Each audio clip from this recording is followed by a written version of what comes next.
It's not a comet, it's a spaceship. Well, this is what most people may have understood by the words of the worldwide famous astrophysics professor from Harvard, Avi Loeb, when talking about Comet 3I Atlas. Well, yeah, I'm spoiling you the final. It's not a clickbait video, but don't go away, because in the final I'm going to tell you something about the International Asteroid Warning Network, which was actually activated for, well, a planetary defense protocol, which is not so commonly used in this case. So yeah, 3I Atlas, it's confirmed today to be a comet, but well, there has been some interesting news about it, so it's worth watching until the end. So subscribe and let's start.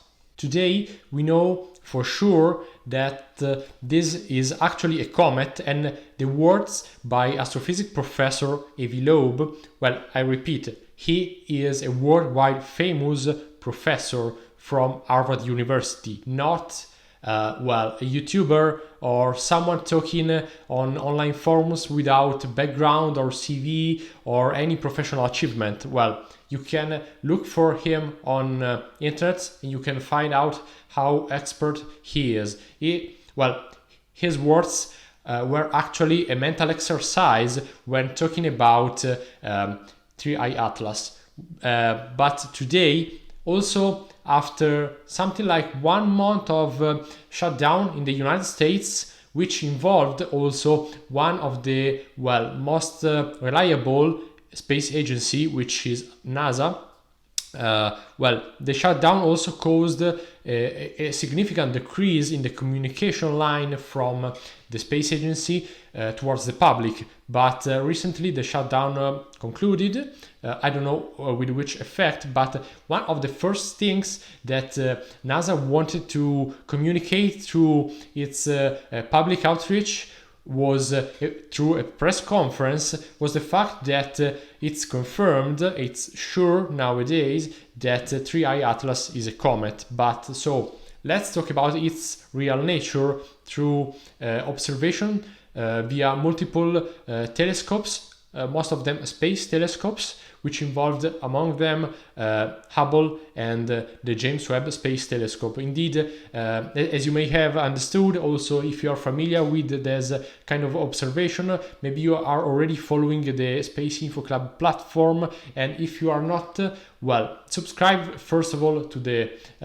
to this channel, and also give a look at our website where we also offer free newsletter. But let's talk about the observation, which occurred through infrared spectrum, visible and ultraviolet, and also gamma rays.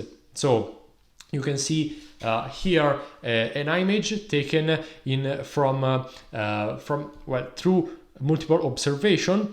And so, well, also NASA gathered on his page relative to 3I Atlas multiple observation articles and communications which are already public, and most of the data still aren't, but will be public in the close future. So everyone will be able also to independently verify the actual nature of this comet, also through the data, which are not only well, observation, but also astronomical data and so on. So, well, that's all public information. Everyone can verify it. So, well, flat earthers don't get out with some conspiracy theory. So some of the data have also been taken from orbiters around different planets like Mars. Indeed, we have data from an observation from Mars Reconnaissance Orbiter (MRO) and also Maven spacecraft, but also Psyche and Lucy spacecrafts. So they are kind of consistent among each other, so they can be pertain reliable. Also, we have some data from the SOHO probe spacecraft, which, for those who don't know, is a spacecraft orbiting our sun, which has taken a photograph and multiple observation of 3I Atlas comet at a distance of something like 358 million kilometers. So different spacecraft, different observations. The ones that I mentioned are only few of the whole observations. We are going to see more in this video. Well, confirmed from also different angles, different distances, from different orbital parameters, the final verdict of this observation. So, well, what are we talking about? We are talking about of an object flying relatively to our planet at a speed of around, well, something like 210,000 kilometers per hour. So this is a very important thing also for the nature of this object itself. It's a comet, yes. It's a celestial body, kind of small relatively to planet, but the attribute most relevant to the other is the fact that it's an interstellar object, and we can well define this kind of object as an interstellar because of its velocity. Its orbital velocity defines and originates an hyperbolic trajectory with respect to the objects, to the planet in our solar system, not only with respect to our Earth, but also with respect to the Sun and all the other planets. So it cannot be, well, I would say in a simple manner, it cannot be captured by the gravity of the object present in our solar system because it's flying too fast. So it's an interstellar object. It's the third one ever observed within our solar system. The first one was Oumuamua object, and the other was the Borisov comet. So the first in like 2017 and 2019 for the second. It's only the third one that we can observe. Also has activated the interplanetary asteroid network. So we are going to talk a little deeper in the future. And also in January 2026, this object will already leave our solar system. So we kind of have yet like 2 months to well enrich the observation and to gather further data about this celestial and interstellar object. One of the things that also well capture the attention of the observers, also the professional and most expert ones, was and is the kind of anomalous chemical composition of this object. So, well, at first, at the very beginning of the observations, some people, well, structured an alien, artificial and then alien object, also because of its relatively anomalous composition. But well, this is yes anomalous, but not that of that kind to be an alien object in the popular sense. So it also gave anomalous acceleration, which then was confirmed, yes, but on the other side they were attributed by mass ejection. So it's kind of similar of why we operate rockets with multiple staging when we want to leave our planet gravity field, because when you keep almost constant the thrust or a force, or at least your speed relatively to a planet, for example our planet Earth, if you eject some material, you decrease actually your mass, so you can kind of accelerate. This acceleration of this 3I Atlas comet, at least at the beginning, were not attributed to gravity accelerations, so they were defined as anomalous in this sense. Then today I'm recording this video, so the closest point, the perihelion of this hyperbolic trajectory, is already passed in time, but we still have dates, some like well, the 19th of December 2025 to observe this object at 700 million kilometers from Earth. The perihelion was like 203 million kilometers from our planet. So some website, and I invite you to give a look to the SpaceInfo.club website for more scientific and well deep dives articles. about this object, but if you want to follow its trajectory, you can for sure consult the NASA website, which is following live this object and its trajectory, but also the SkyLive website. So look for them and let me know if you find something interesting you would like to talk. Then, well, I've got something to tell you before we go on. It's the fact that we have a newsletter which is free, and at least once, usually twice per week, is going directly through your inbox without any garbage, any trash, no advertising, nothing of that. It's about information, it's about the knowledge share, particularly the ones from the experts that we freely share to the subscribers, so you can access for free this knowledge and the insights from the experts of the space field. So just go on the spaceinfo.club website. In the homepage you can find the link to free subscribe to our newsletter, and we are already a significant number, but this free subscription for you means a lot for us, so give a look, maybe it's interesting for you. Now back to us. Well, as I was saying, the perihelion of this comet was something like the 29th of October 2025, and the relative distance to our home planet was 203 million kilometers, so kind of distant one.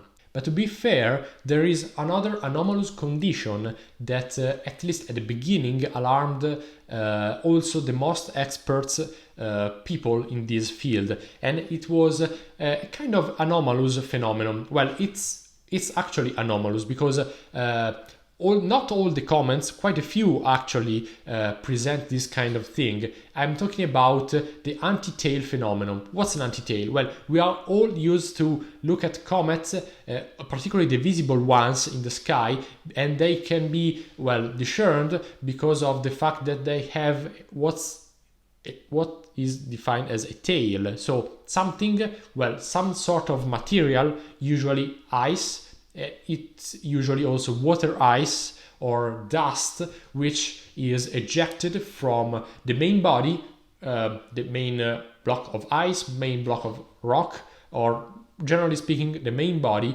and this tail is ejected in the opposite direction of the sun. So be careful, this is a little trick for the most expert ones. Well, when the comet is approaching the sun, the tail is moving in the opposite direction with respect to the motion, because it's due to the particles ejected from the sun that gives the direction of the tails. But also, when the comet is leaving the sun, the tail is moving in the opposite direction because of the effect of the sun and the particles, the solar wind, which are pushing the comet tail in the opposite direction of the motion this time. Well, I mean, relatively speaking, to the object in the same direction of the motion. So this is an important thing because it helps us understand what's an anti-tail for the comet. An anti-tail is sort of tail in the sense that it's made up of material from the object itself, so usually some kind of ice, usually water ice, but also dust, or in this case it was observed that this material was made of the element of nickel through the spectroscopic observation that were performed.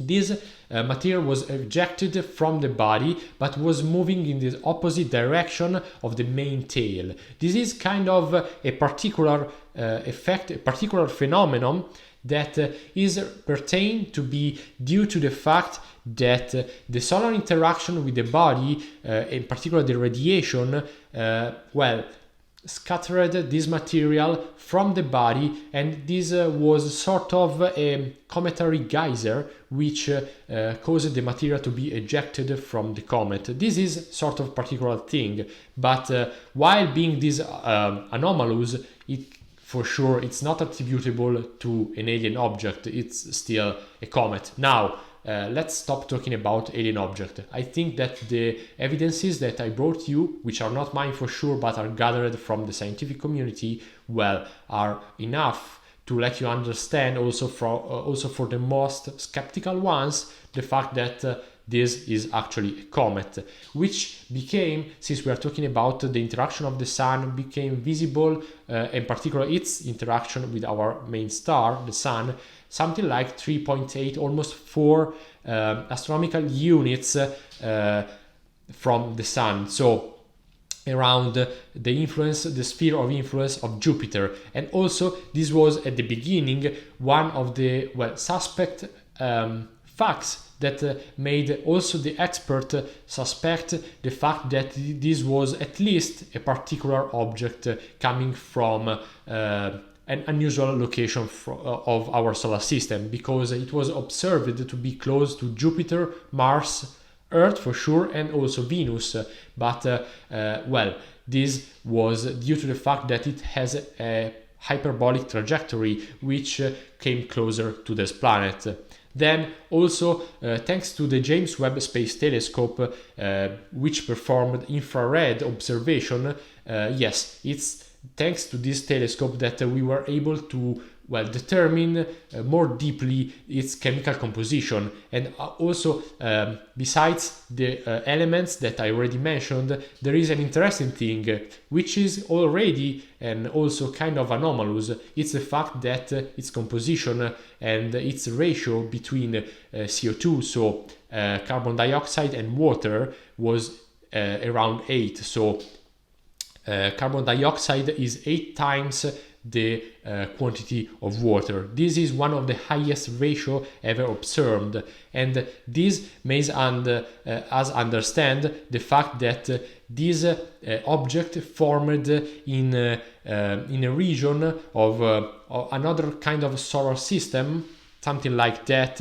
but the region where this formed is kind of far away from its, I would say, mother star, because it formed in a region where the ice of carbon dioxide is present, and it must be kind of far away from its star. So also observation from the Very Large Telescope of ESO, VLT, were performed, and its capability to perform spectroscopy, so observe the light emitted from an object, in this case the comet, and also observe the spectrum of this light in the sense that it interacts with the chemical composition of the object observed. They found out that nickel was present actually in this object. So where does this come from? But before going on, there's something that I want to show you, and it's this smart telescope by Dwarf Lab. Well, it's something that I have already unboxed and also talked about in a previous video. There is a review and kind of deep talk, so you can find the video on this channel. But it's an interesting object because it allows you to set up kind of in 5 minutes very quickly and observe the night sky through your smartphone. It's a super easy to use telescope. It's a smart telescope actually, and it takes amazing photographs. Maybe you have already seen on our Instagram page, maybe you are among those 100,000 followers. If you are not, follow those amazing pictures of the galaxies and the observation of the night sky. Well, some of them were taken with this little toy. Toy is not the right word. It's kind of an object, almost a professional object, in the sense that it's a smart telescope and it's super easy to use, super fast to set up. And also, if you are a beginner, you don't need any kind of knowledge of astronomy, of night sky observation. You can learn by using it, and it's super easy and super fun. So give a look to it. We already have an affiliation code I will put down in the description below. So if you want to buy one or no more, just click there and you will also support our channel and our work. So back to us. Also, it has been used, the Gaia database, which contains the DR3 database by Gaia, which contains something like 30 million stars. And through the gravitational potential and influence it has with this object, the interaction with the stars was reduced to a number of, remember, they started from 30 millions, the interaction was reduced to 25 stars, which potentially interacted with this comet, but well, the comet was never close enough, and we know this by the interaction through through the gravity of the stars. The comet was never close enough to pertain that it was originated in a system where the stars are the main ones. So think about our solar system. The sun is the main star of our solar system. We still don't know which star is, let's say, the mother star of the system where this comet comes from. Still don't know, but well, we are suspecting that this comet was originated in the thick disk of the Milky Way because of its composition, as said, because of its orbital parameter, its speed, and things like that. Well, we are suspecting it. Maybe we will find out. So we'll see. So as promised, I wanted to tell you something that warned the international community, but let's sum up why, and well, at least at the beginning, also Avi Loeb and other scientists used which are the criteria that they used to state that this is not an alien object. First, while it performed accelerations which are not assumed to be due to a gravitational change, they were attributed to mass ejection. So this is the first one. The second one is the anomalous chemical composition, which, as said, yes, it's anomalous. Also, the Geyser effect, the anti-tail effect is kind of anomalous, but it can happen in comets, so it's not it's not a factor to define something an alien spaceship for sure. And most of all, something that we can see with our eyes, there is no high definition photograph of anomalous shapes which make us think about it as an alien spaceship. So, well, that's enough to say that it's a comet, also adding to the later observations that for sure confirmed, and now we can state 100% that, as NASA said, it's a comet. So back to us. About, kind of a funny tale of the International Asteroid Warning Network, which activated the Planetary Defense System, the Planetary Defense Network. This is not a common procedure, but as most media said, it's not something we should warn about, because the YON tried to observe this anomalous object and also involved the professionals and astronomers worldwide as a sort of exercise when already this object was pertained to be a comet. Indeed, in December 2025 and January 2026, this sort of exercise involving worldwide professionals will be in progress. And yes, we already know it's a comet, but people, professionals and systems, algorithms and things like that have to be trained to observe objects which are coming from outside of our solar system. So while we know for sure that's a comet, this at the beginning kind of, let's say, warned a lot of people, also because of mass media generalized this assumption, saying that this was activating the planetary defense system. Well, yes, in some sort, but in the way that studying and observation were activated. No action against this object was taken. Well, I think this is a nice conclusion for this analysis. And I want to underline the fact that we are very committed to give you high quality information through our website, spaceinfo.club, our newsletter, our channels, all the channels that we have, also this one, which kind of a new one. So we are very committed to quality content instead of quantity. We are not publishing videos daily, but we are committed to gather information and give you quality. So if you appreciate, it's free for you. Just subscribe and let us know that you like this.